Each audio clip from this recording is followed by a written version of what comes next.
have read 9 books this year, and I have yet to talk about all of them on my channel, and so I thought I'd grab this nice little stunning, beautiful, stunning, gorgeous opportunity to talk to you guys about the 9 books I have read so far this year, what I thought about them, what they're about, and whether or not I'd recommend them just based on lead reading experience. So we have a reading wrap up. It's like all the books I've read recently, because as you guys know, I've been taking it slower this year, and I don't know what happened in February, but it was definitely a little bit of a faster reading month for me. I do think that it's because there were some shorter books, and also the fact that January was one of those months where I had to take it extra slow. And do let a girl know down in the comments what you guys have read so far this year, maybe some highlights, maybe some favorites, maybe some disappointments. Do let a girl know all of that down in the comments, and let's get into it. And we started out with a bang, or at least I would say so, because the very first book I read this year was A Lonely Castle in the Mirror, and I initially rated this 4 stars. I would dare say, in hindsight, I would even rate this up to a 5-star because it was such a good book. Definitely want to watch the anime movie. The ultimate question that the book poses to not only the characters but also the reader is, how willing would you be to divulge your secrets in order to save a friend? How willing are you to be vulnerable in order to keep the ones you love safe? And we particularly follow that questioning from 7 different kids from the same neighborhood in Tokyo who all mirrors in their bedrooms have lit up, they are shining, and as soon as they touch that mirror, they are transported to basically a different dimension where they meet each other in a castle. However, the castle is not really safe. There are rules, there are threats, there are stakes, which is something that I very, very much loved about this book, is that while it was magical realism and while the kids sort of had this mission to complete, it wasn't without the fear of something really, really bad happening. And so I really enjoyed the stakes that the author presented in the book. But also the book is ultimately about friendship and found family and finding sort of like-minded people with similar life experiences that may understand you more than the pre-existing people in your life. And it really navigates this line of thought about how kids a lot of the time are not listened to or are not believed by the parental or very important adult figures in their lives, and how much that impacts not only the relationship at home, but also the way that they interact with other kids, the way that they can potentially or not make friends, the way that they perceive themselves in life and, you know, their ambitions. And so I really, really liked that this book shed a light on how important the structure of a kid's life is. The love and appreciation shown in this book for teachers, it was such a beautiful thing to see, but also seeing all of these kids sort of navigate this really difficult situation to ultimately find out exactly what it is that connects them. Because although there is something like really obvious to their point of connection, it is so much more intricate than meets the eye, and it is so good because there are nuggets all throughout the book alluding to the end of it. It's just all so good. Next up was my first 5-star of the year, and that was Delilah Green Doesn't Care. I absolutely adored this book, and I was surprised at how much I liked this, because as somebody who doesn't read the romance genre that often, when I do read it, I find that I'm very often disappointed by the execution of relationships and the character depth and how a lot of characters' personalities and backstories are established. And so walking into this, I knew that it was very loved and hyped by a lot of people that I know, a lot of people in my life, and I was walking into it fully expecting to love it, but also really scared that I wouldn't, and I loved every second of it. So in this one, we follow Delilah Green, who is a photographer. Her stepsister, sort of like very reluctantly, hires her to be her wedding photographer, and while she is there, Delilah starts falling for the most unlikely and most forbidden person, I guess we could say, which is her stepsister's, Astrid's, best friend. And truly, I know I've talked about this before, but one of the things I absolutely loved the most about this was the emotional depth of the characters. I had probably never, I won't say never, but rarely read a romance book in which the character's emotions were perceived this strongly, where at least by me as the reader, I was sitting there and I could feel the contempt, I could feel the regret, I could feel the resentment, I could feel the love and the hatred and the sadness. It all felt very deep to me in a way that I, as a reader, again, deeply connected to, deeply understood. And maybe it's because it resonated with me. Like, a lot of parts were something that I just related to on a very personal level. It also is a single parent trope, which is something that I love to read about personally. And Claire, who is Delilah's love interest, she is a single mom. And so I love the dynamics of interacting with the kid and obviously needing the kid to like you, because that's a big part of the relationship, is the person won't be with you unless the kid is also comfortable in that relationship. And so absolutely loved the interactions between Delilah and Claire's daughter, and all of the different nuances to the book and to the conversations about sexuality and about identity. It was just so fucking well done. So this one for me was the first masterpiece, I would dare say, that I read this year. I absolutely loved every second. I reread Miss Addie LaRue. I started this reread, I think April of last year, I'm pretty sure. So I started the reread a while back. It's been almost a year, but I did finish it. You guys know how much I love Addie. It's one of my favorite books. It's a story about a girl who essentially makes a deal with this deity entity that she knows nothing of, and she barters her soul in order to live forever. What she didn't know as part of the deal, because phrasing is always a big thing, is that he would take her soul but also her name. And so a big part of the story, it's not a spoiler, it's literally the synopsis, because it's alternating timelines. So we get her life as she makes the deal and slowly but surely progressing up until we merge with the present time. And present time is somebody remembering her name for the very first time. I remember reading Addie at a very pivotal point in my life where I was very deeply afraid of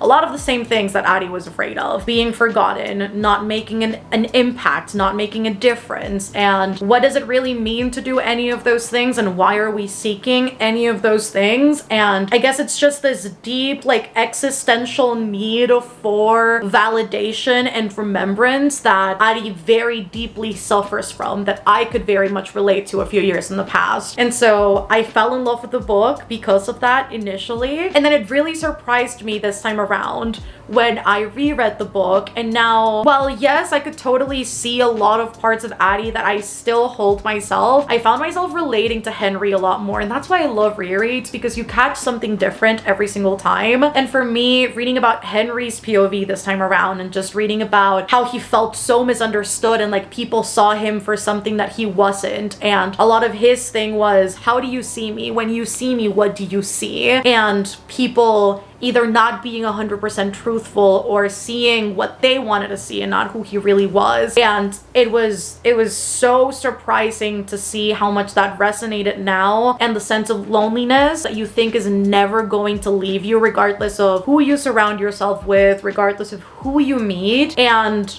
this is one of those books that's like so special to me for that reason, because I think every time I've read the book, again, I just relate to something different. But it is such a beautiful story, even though I know not historically accurate. It's a book that has a lot of faults. It's not a perfect book. I think that when it comes to what the book explores and what the characters deal with as their fatal flaws, as their life lessons, as their fears, is something that is very close to my soul. And so I love the book for that reason. I think it's just, for me, although I'm not big on characters, I am here for the characters. I read Will Smith's memoir. I did. It was in my 23 books to read this year, and I have scratched it off the list, which is very, very nice. And I also rated this 5 stars. I absolutely loved this. I think there is something so unique about, not all, because I'm not that well versed, but the ones I've read, the celebrity memoirs and those pockets of wisdom are just unrivaled to me. And with Will Smith's book, it obviously tells the story of his life, everything that he's been through, and a lot of life lessons. But what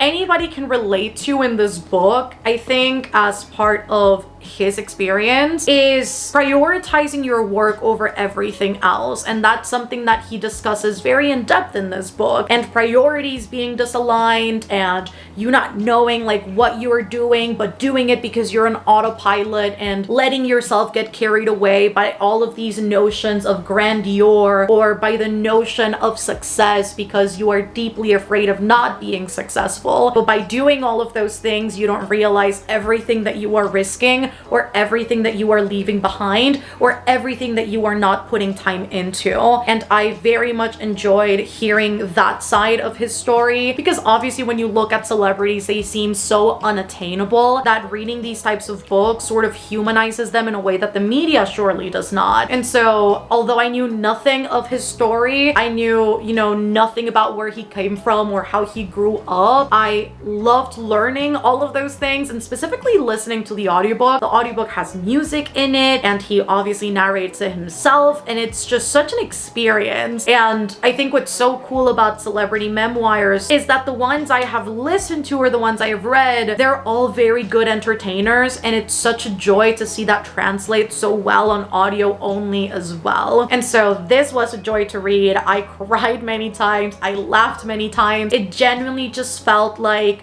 you are sitting on your couch and you're just having a coffee with somebody who has a lot of entertaining life stories. That's what it felt like to me. It just felt like sitting down with a friend. It felt very personal, and I loved that. I loved every second of it. We're on to two little disappointments that I have read this year, and the very first one is 5 centimeters per second. I ended up giving this a 2.5 star. I think it had a lot of potential, but ultimately it just fell short with what I was expecting it to do, or what even I would consider would have been more emotionally impactful. So we follow two childhood friends, and life keeps pulling them apart, whether it's because their family has to move or because there are new job opportunities. It just creates a bridge that makes them go further and further apart in distance. And while all of that is happening, really the only way they can communicate, or the biggest one they are relying on, are letters. And so they try their best to communicate, they try their best to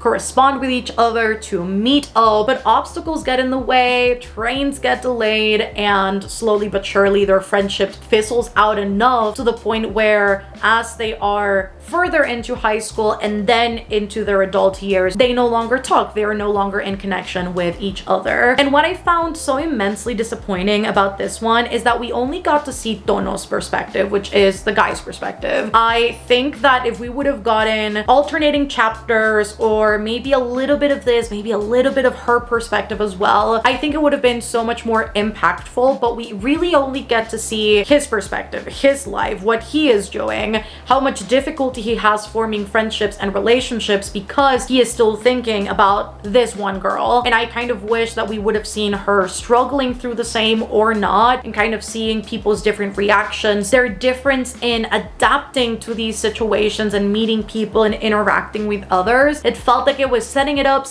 and then where's the punchline? There was no punchline to a lot of these moments. So it was trying to draw emotion out of me, and then it didn't, because I didn't know where she was at. I didn't know what she was doing. Very disappointing for me. Another reread, because I am going into Hellbent very soon. I wanted to read Ninth House so I could give myself a little bit of a refresh. It's been 2 years since I had read Ninth House for the first and only time, and so I told myself, let me get a hold of the paperback, let's reannotate, reacquaint ourselves with the story. And I was also very disappointed with this one. I also ended up giving this 2.5 stars, and in this one we follow Alex Stern, who's our main character, and she was basically born with the ability of seeing grays, seeing ghosts. Because of that, and after she has a very big accident, she gets an invitation to attend Yale, full scholarship, in order to lend her abilities to their secret societies, to Lethe. There is a murder mystery, there is a disappearance, and all of those mysteries get solved or need to get solved throughout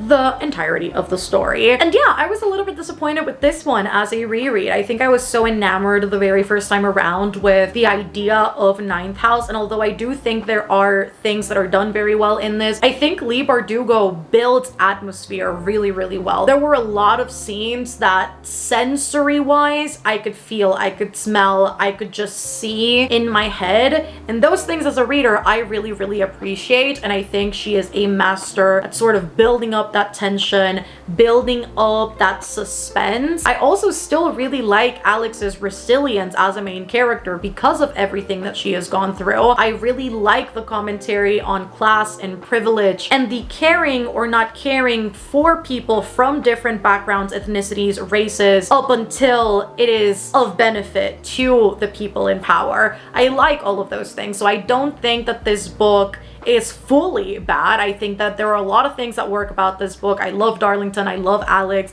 I love Dawes, I really, really like Turner, and I think all of these characters have all very different nuances to them that ultimately make them who they are as part of the story. I think what this book misses on, or what it doesn't achieve maybe nearly as well as the intention behind it, is the experience for Alex as a Latin woman or somebody who is of mixed race and is partly Latina. It not being portrayed very well in the story. There are a lot of comments that are very insensitive. There are a lot of comments that are very colorist and a lot of nuances that were left unexplored. And I think that while it can be argued that those things are done in the book to illustrate how horrible people can be in academia in particular, and that is definitely something we can argue, it leaves to question whether or not the intent is to illustrate those things and to provide the commentary. When I see those comments being dropped in books, I kind of look for the follow-up, right? The denouncing of those things. Why are those things so wrong? Let's deconstruct them. Let's explain where this origins from. Let's do a breakdown as to why these things are not acceptable. Let's not just pass them off as something that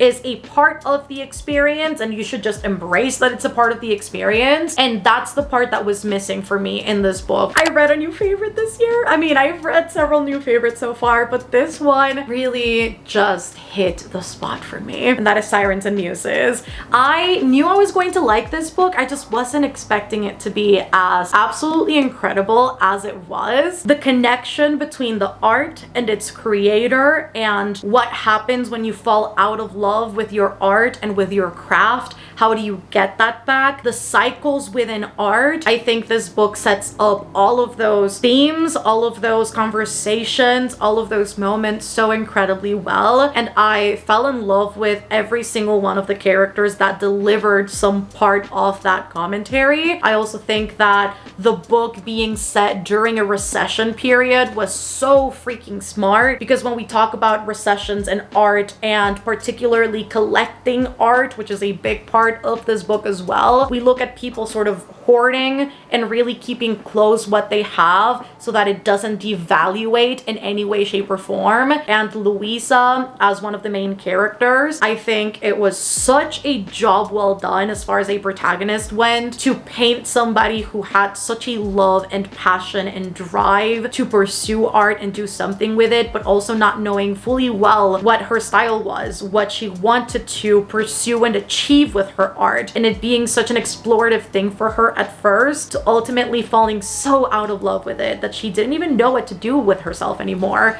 I absolutely love her character. She was my favorite. It was so good. I loved every second of this. And even beyond that, the conversation about sexuality, and in particular our two main characters, Karina and Louisa, who both find themselves in this sort of very like tumultuous relationship together. It really again explores the relationship between the creator and their muses, and how sometimes love and art are so intrinsically connected that you can't really tell them apart, and what exactly that means for the pieces you are making and for the connections you are making. Another found family book I read this year was Every Heart a Doorway, another book in my 23 books to read in 2023. We're scratching things off the list, which honestly I will count as a victory because we know me. And although I'm a list person, I'm not a TBR person. This this one I really enjoyed. I gave it 4 stars. And the premise of the entire thing is children slipping through the cracks, disappearing under the right circumstances, finding special doors, and going to different universes.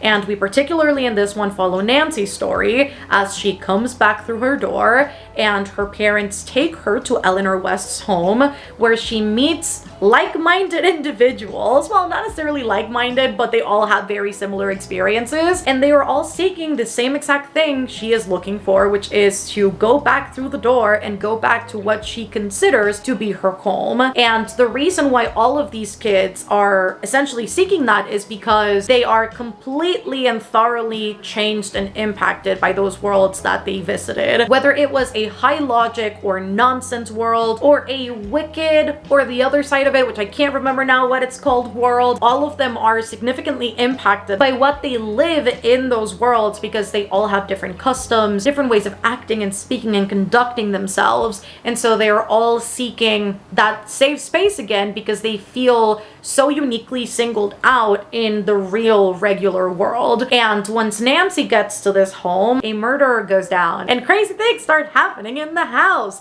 And it really just changes the course of everything as the kids had known them, beyond obviously the found family aspect being so beautiful in this one, because we once again have kids who go by deeply misunderstood by the people in their lives. They find solace in each other. They find that sense of safety that not a lot of other places can really provide for them. So beyond that aspect being super, super beautiful, I think it really is the world that's so charming in this one. It's equally terrifying as it is fascinating when you look at the different worlds and what each of them is or does and how it again affects the kids. I think it was so fascinating how Seanan McGuire was able to build something in such short little like book novellas, because these are short as all hell. And it was such a good experience. All of the characters' emotions were felt very, very strongly in this one, and you understood all of the characters, although it was Nancy's book. And it just again reminds me of authors are able to achieve so much when they use their words